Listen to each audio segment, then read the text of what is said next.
ngiyanibingelela egameni likaJesu. Amen. Singahlala phansi bazalwane. John 1 verse 1 to 3. John 1 verse 1 to 3. Bese sifunda uJeremiah 1 verse 5.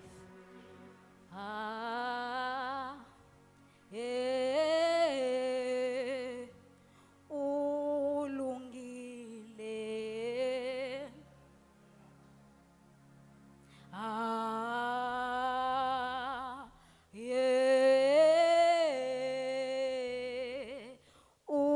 Ulungile.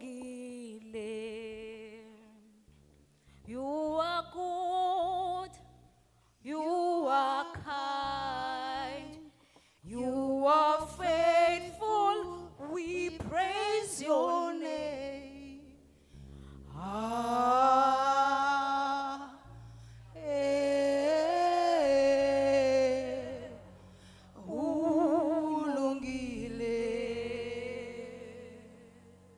John 1 verse 1. In the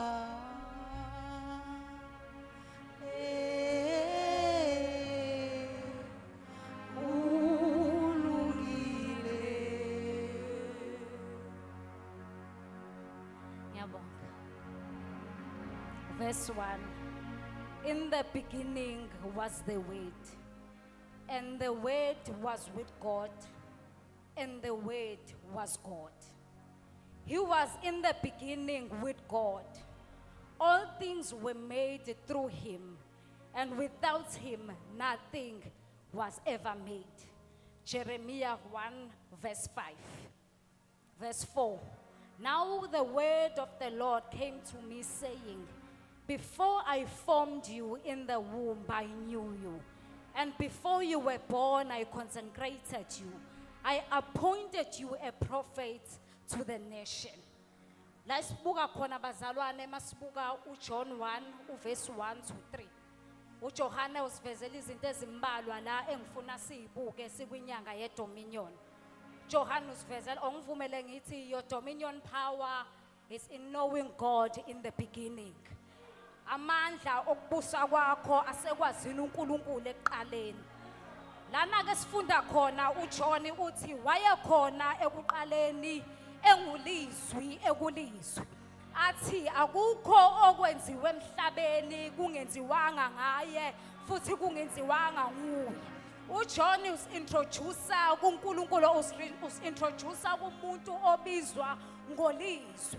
Uma sibuka the other gospel umeqala they are right ama gospel lawo aqala sithathe ngoJesu from the genealogy as introduce uJesu ezalwa as introduce uJesu from kuJohn, but mawubuka uJohn uyena yedwa omlando uJesu eqaleni. Uthi ke eqaleni ke wayekhona okusho ukuthi uJesu akamusha manje ngoba esehlile from umoya wazoba inyama wayevele khona eqaleni. Uthi eqaleni waba waye ulizwi ekuNkulunkulu.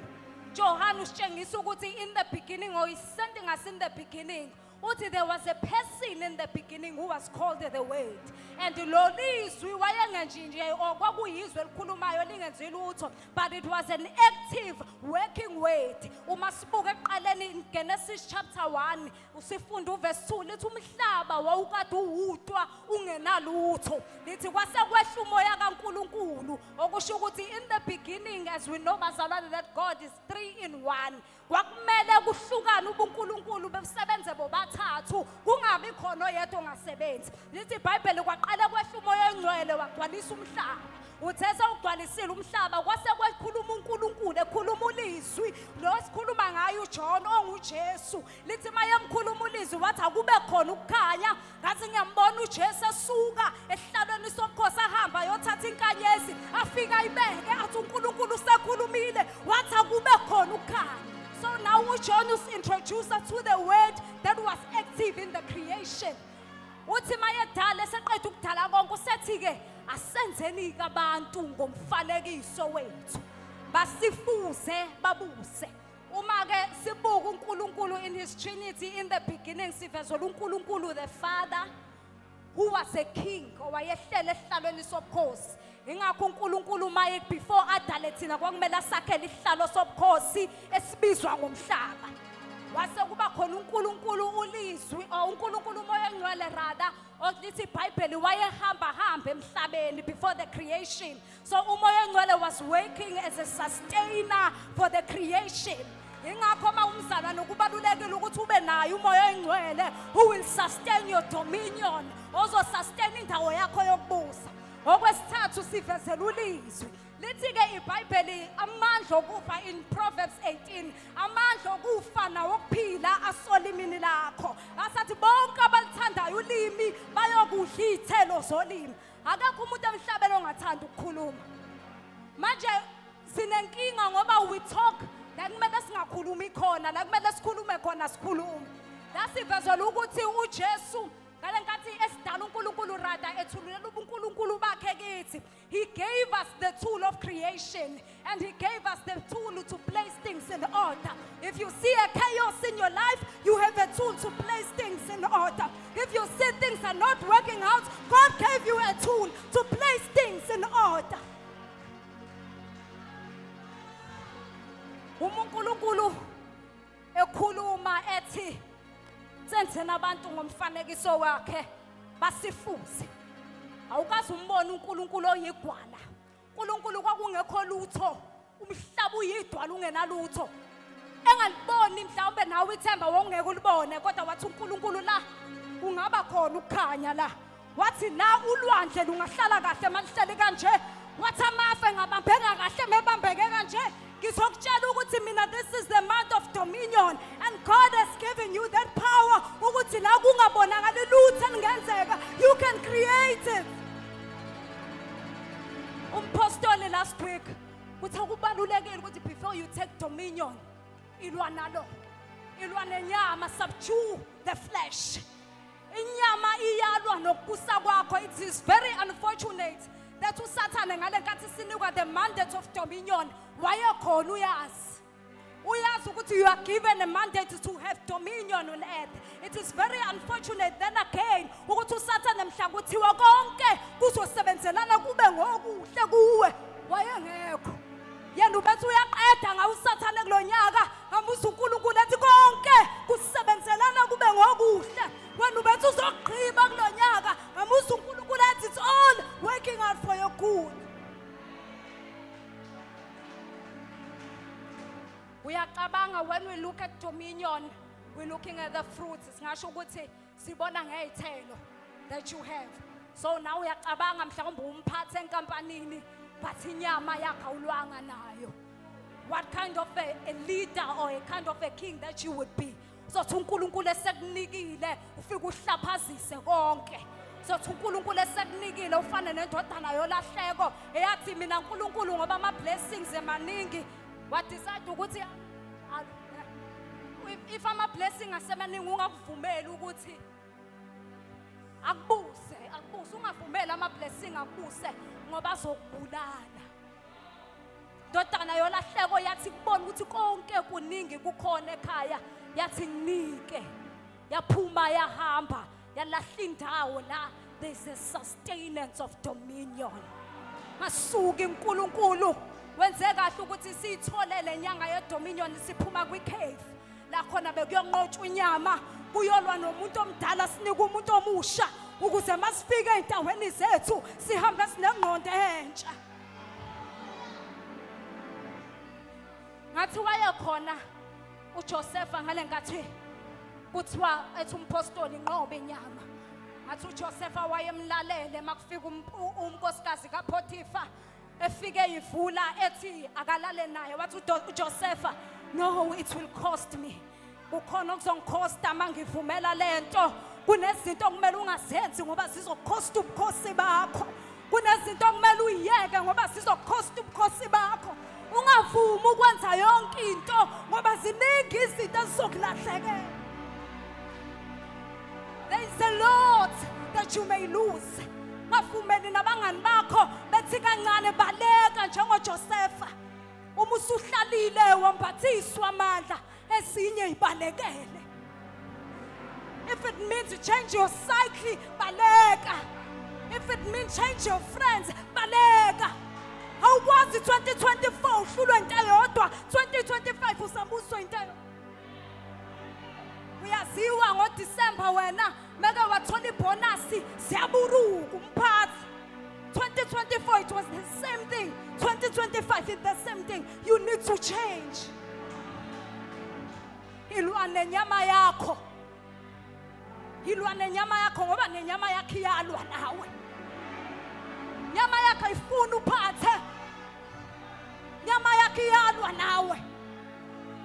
Oyibona phela inyama yakho ukuthi uthi usubiyekile utshwala, uvele kufika umuntu owakudala okade wamgcina okwaziyo futhi ukuthi usindisiwe, athi awuthi ukuthola imokutheli, azama ukuyinika igama elihle. Igama lesingisi. Ayinika igama elihle athi imokutheli. Masuyazi indawo yakho yokubusa, wazi amandla uNkulunkulu awavalele kuwe. Kunezinto okumele uyibalekele literally. Ungayi khona uthi ngizothandaza, baleka literally. Uma kumele ushintshe ungabusazwana nami mhlawumbe ngoba mina ngikufake ezintweni ezimbi, hlukana nami. Ubukhosi bakho abungidingi mina.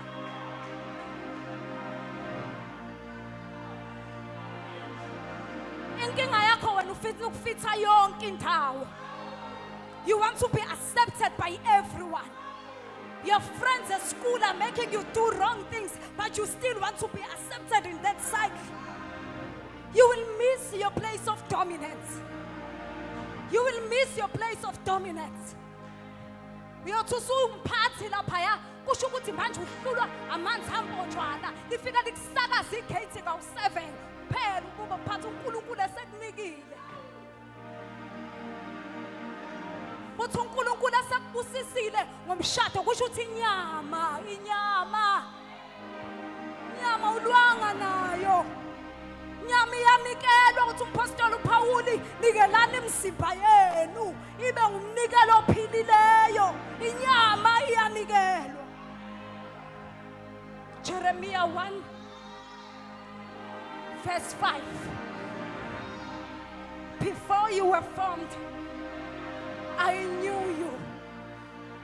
Uthi Jeremiah wasuka izwi lafika kimi, the same word. Lithi malifika kimi laselithi ke ngingakakubumbi Jeremiah ngakwazi ungakabi khona esibelethweni samame ngakungcwelisa. Lele gama elithi ngakwazi lisho ukuthi ngafike ngakudala ngathi nangu uNondumiso, ngase ngimbeka phansi ngimbeka izimpi zala ekumela yobusa khona. Mase ngimbekile phansi ngambona ngathi le ngeke izimnqobe, ngathi nale ngeke izimnqobe. Ngase ngibeka izibusiso ngathi lesi sibusiso ngeke simnqobe, nalesi sibusiso ngeke simbuse. Kwase kuma ngimconcentrate ngase ngithi you are ready for an assignment. You were new before you were born.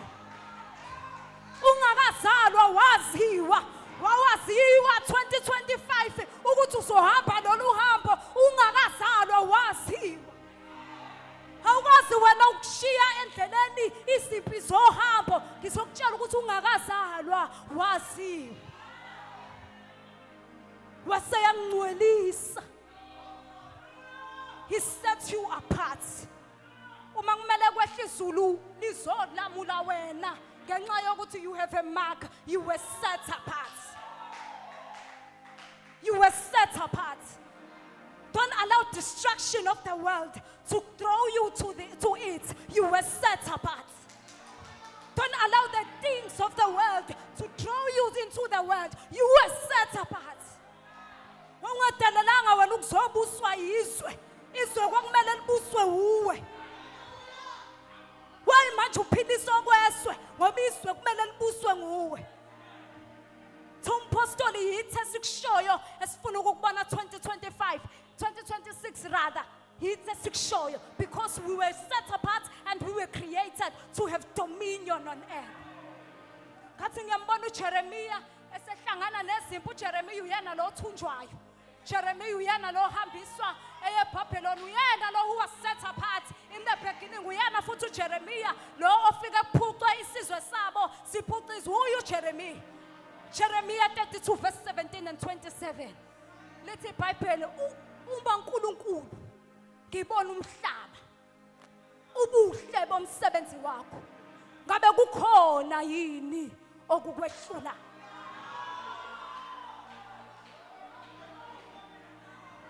mina ngiyazi mhlawumbe wena mawubuka wena ubona kuwena kukhona okwehlulayo cela ukukunikeza ithuba mawuzwe ngathi impilo yakho ithi yahluleka phuma ubuka umhlaba ubuka inkanyezi ubuka ulwandle masithi weNkulunkulu uma ngibona umsebenzi wezandla zakho kukhona yini okukwehlulayo I know maybe ulonyaka ubone ngathi ubanzima and kwenziwe kahle the month of dominion yaba sekugcineni sesiya ku-year of abundance kwenziwe kahle wabekwa kwindawo yakho yokubusa ukuze i-abundance izokufica kahle kwindawo yakho uyagula mhlawumbe unesifo that has been declared in your body and ubone ngathi leso sifo siyaqeda ngawe cela ubuka umhlaba ubuka inkanyezi ubuka ulwandle weNkulunkulu kukhona yini okukwehlulayo esakhe isimo ungabe usasibala buka umhlaba ubuke konke umsebenzi wezandla zakhe weNkulunkulu kukhona yini okukwehlulayo uma kungekho okukwehlulayo nempilo yami ayihluleki phela thina sadalwa ngomfanekiso wakhe uma yena engahluleki nami angihluleki ngiyongena ngenkani sengidiklanwe ka7 ngingana ngithi this is my place of dominance ngizongena ngenkani ngoba kukho okungwehlulayo mina ngwazi 2025 wakho kunjani athi ngixoxele ngowami uNkulunkulu ube muhle uNkulunkulu kunezifundo engiyifundile 2025 ube muhle uNkulunkulu yabo awuyitholanga le moto obuyithandazela kodwa ngizokutshela ukuthi kunesifundo osohamba naso in the year of abundance ube muhle uNkulunkulu ube muhle uNkulunkulu somemezela uNkulunkulu omuhle somemezela uNkulunkulu othembekile somemezela uNkulunkulu onamandla he's able haya yakhe impilo is nothing to God uNkulunkulu unamandla uNkulunkulu unamandla walahla ithemba ngoba ubona ngathi izinto azenzeki uNkulunkulu unamandla umpostoli maye ekhuluma ke last week wathi masunikelile kumzimba wakho awubusayiphile yakhe intando ngathi umpostoli uPawuli methi akuseyimo ophilayo kodwa sekuNkulunkulu ophila kimi athi uDavide many are the plans in the man's heart but only God's plan will prevail once wayinqoba inyama yakho izovumela intando kaNkulunkulu lithi iBhayibheli ziningi indlela othi njengamazulu rada njengamazulu esibekela umhlaba kanjalo neindlela zakho siphakeme kuneindlela zethu kulonyaka nakulonyanga yedominion sizoqala year of abundance cela ukuzomema abazalwane ukuthi basophile endleleni zikaNkulunkulu kuneindlela ezilungile ezimnandi sibizwa ngeindlela zikaNkulunkulu kuneindlela ezimnandi ezikuyisa empumelelweni ezikuyisa ekuthuleni sibizwa ngeindlela zikaNkulunkulu noma singaphakama sinjani uNkulunkulu sicela ukuphila endleleni zakho noma singabukeka sinzima emehlweni abantu kodwa thina ngoba sisayiphilela thina uNkulunkulu sicela ukuphila endleleni zakho esilungile uNkulunkulu uneindlela ezilungile uNkulunkulu uneindlela ezilungile ezami indlela zingangangithothela ophathi washo ukuthi uNkulunkulu uneindlela ezilungile uke wenza inqumo ezikulahlayo wahlala wedwa wayilahla kwasho ukuthi uNkulunkulu uneindlela ezilungile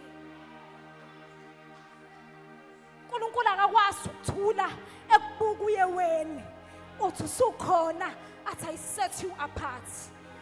I consecrated you. You cannot sit here. You are not born to sit here. You were not born for where you are. You were not born to be a failure. You were not born to fail.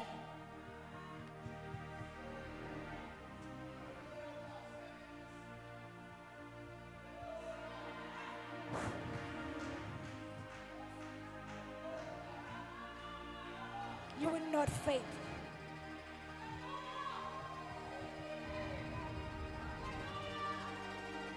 You will not fail. Amandla yaphela. Ngikhona, you will not fail. Uzwe ngathi indlela ibabanzi. I'm your sister, you will not fail. Not under my watch. Not under this house watch, you will not fail. You will not fail. Angazi ubani lo bese lahla ithemba. Angazi ubani lo bese bona ngathi impilo yakhe iyaphela. Nanka abazwa vele ezulwini. You were set apart. You were consecrated and you were trusted. Angazi ubani lo bebona ngathi impilo yakhe iyeweni. Nanka abazwa vele ezulwini. Not under our watch, you will not fail. Nkulunkulu kwethembile. Nkulunkulu kwethembile. Nkulunkulu kwethembile. Lahla ithawula. Nkulunkulu kwethembile. Isizathu nje saze senzelwa leli thuba namhlanje. Ngoba uzwiwe uDisemba umemeza ithi wena wathandaza ngoJanuary wathi kuyoshala isikhathi unalokhu nalokhu. Wena isizathu nje ukuze kwenzelwa lo suku uhlangane namhlanje ngoba uziwe uDisemba umemeza noma uSathane ekuhlebela ethi wena uhlulekile kulonyaka wena izinto zakhe azenzekanga ngendlela obufisa ngaso kwasho ukuthi uNkulunkulu namacebo uNkulunkulu ngeke kuvumela uNkulunkulu uhluleke ngeke kuvumela uNkulunkulu yeweni ngeke kubulala uNkulunkulu. uNkulunkulu wenza amacebo ukuthi ongumlahlwa kuyena athola indawo.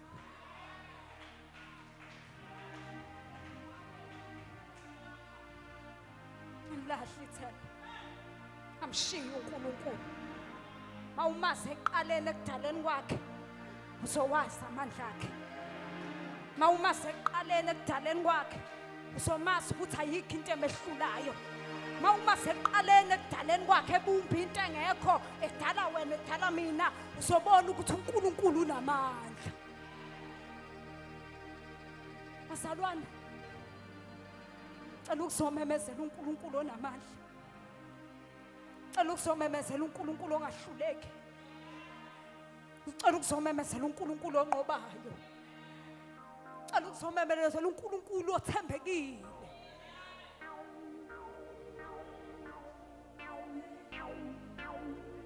Ekuqaleni ubukhona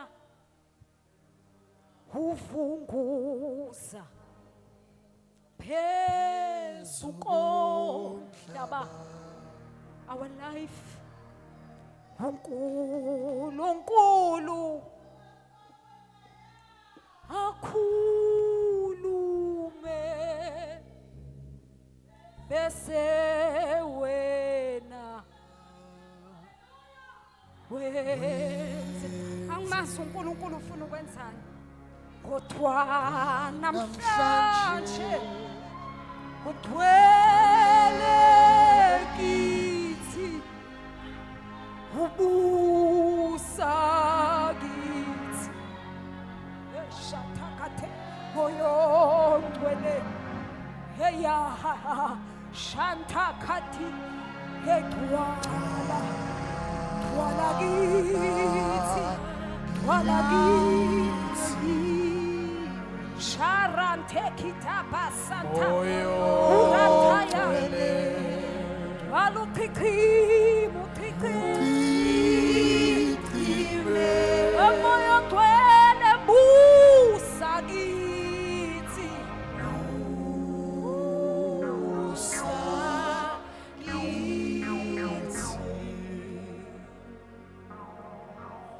Lokhu Nkosi ukhuleko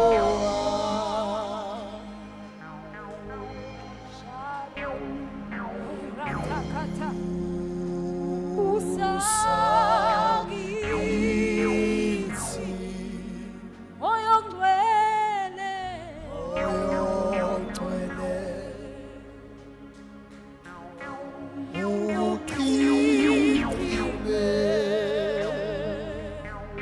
Angimazi ubani lo. sabusa Ngiyayizwa inhliziyo yami.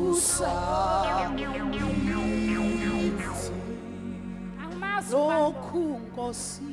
lokhu Nkosi Umkhulu